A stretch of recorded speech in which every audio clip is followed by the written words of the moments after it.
Today, I'm gonna be fishing the worst reservoir in PA. It's not really the worst. It has like a 4-star on Fish Brain, which is pretty low. But yeah, I'm gonna go hit it up, see what kind of action we can get. Probably nothing. The goal for today is just one fish, like one decent bass, and I'm satisfied. This is what I'm gonna be cooking up with, if you were wondering. I got, the watermelon, chartreuse tips, Strike King. It's got some paddle tails in there. And then this is kind of gets crazy over here. I bought these Japanese koi keys, but they came in really small. And I don't even got like treble hooks for them, so it's kind of scuffed. Hopefully I don't have to resort to the bobber today and worms, but I'm gonna go pick some worms anyways.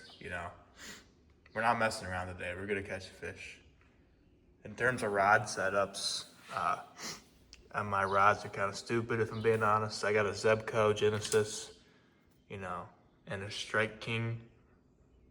Wait, not Shakespeare Reverb. I think these rods are like $50 if you even put them together. I'm kind of lazy. I don't want to like put together a good combo. So yeah, that's what I've been rocking with. The other day I got a 6-pound bass on like that 2-pound. So I'm out at the worm setup, if you're wondering. It's a bucket. It's like a pot. I just be putting worms in here and to feed them like lettuce and coffee beans. And usually when I flip this rock, one second. If I flip this rock, oh yeah, look at that.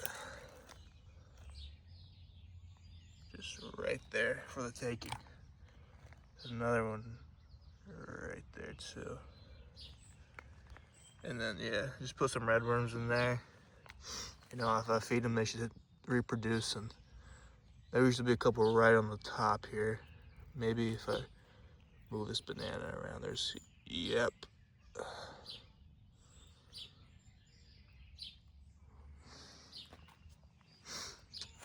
And then, in order to keep them alive, let's come over to my garden. Just grab a little dirt, shuck it on them.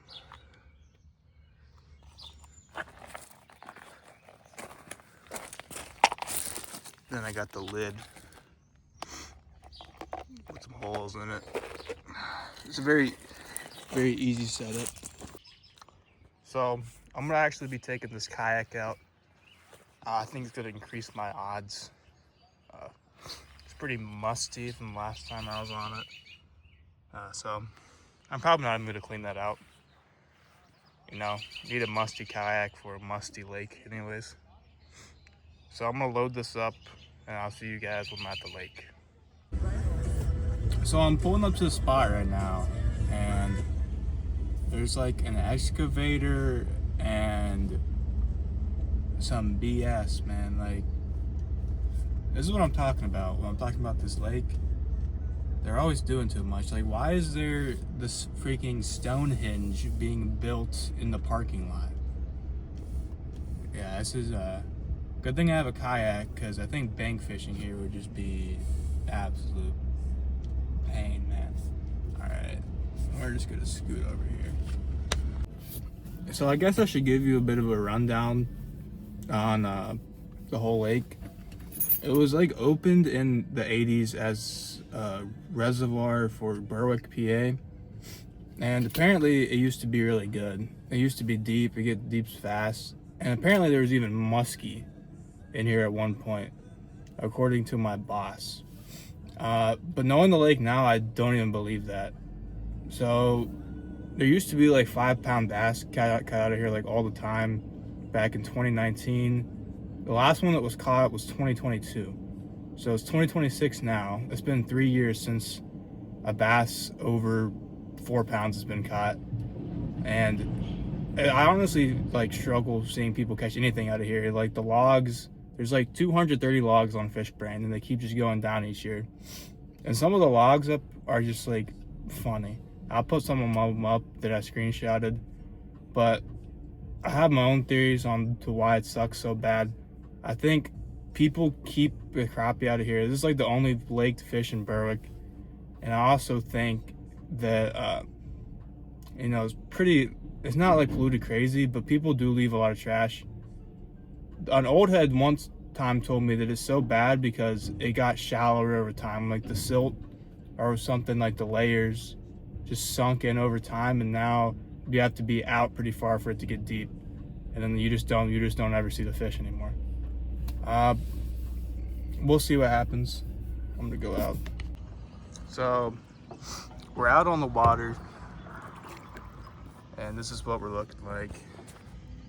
You can see there's like a lot of rocks right there for a dam. It's a pretty big lake here. Try to get turned around. There's an old guy sitting in that car. I swear to God, he's always here. Anytime I'm here. But yeah, they're building like a Pyramids of Giza over there for some reason. Pretty big lake though. I'm gonna see if I can get active. So, believe it or not, I actually just got a fish. A crappie. Alright, let's try to get this on video here. Oh yeah? Let me get him unhooked.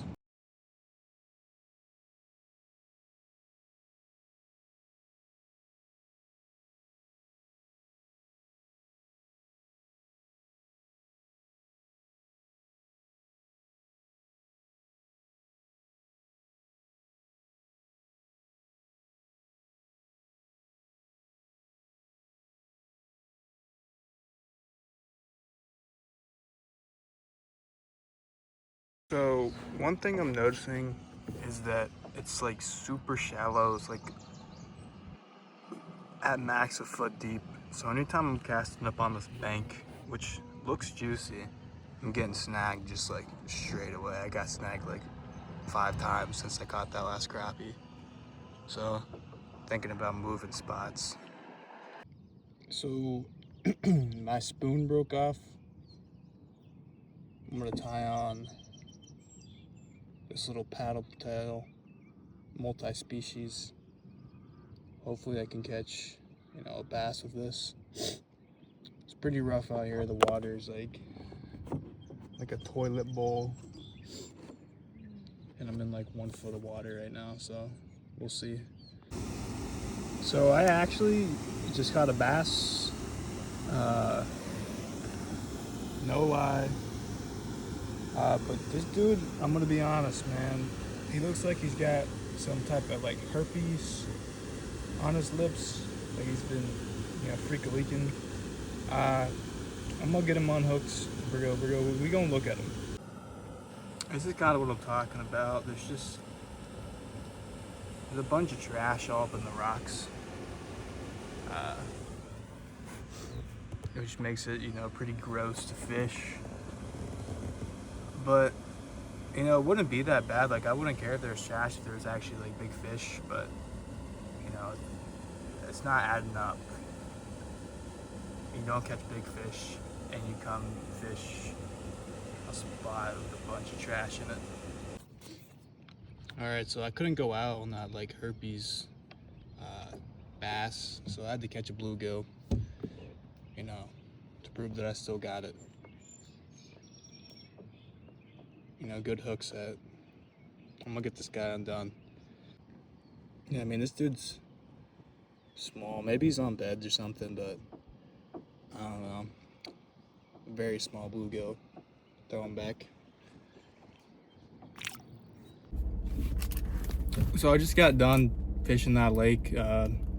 Fished it for about like 4 hours. My initial impressions. Well, I fished this lake before, so I'm kind of like an expert, if you will. 3 fish is actually not a bad day for the lake, but I'm gonna still have to give it 1 out of 10 rating. Well, no, I'll give it a 3 out of 10 because I caught 3 fish. And if I would have caught 10 fish, it would have been a 10 out of 10. It's too shallow. It's too inconsistent. And I feel bad when I catch the fish in the lake. I mean, they're looking pretty rough, man. They're looking like, they're not pristine fish. We'll just say that. So in conclusion, is Briar Creek Lake a must-hit spot? Probably not. If you want to catch some carp, not bad spot. If you want to catch bass, it's terrible. Yeah, hopefully it gets better over time. Probably not. That's my final impressions.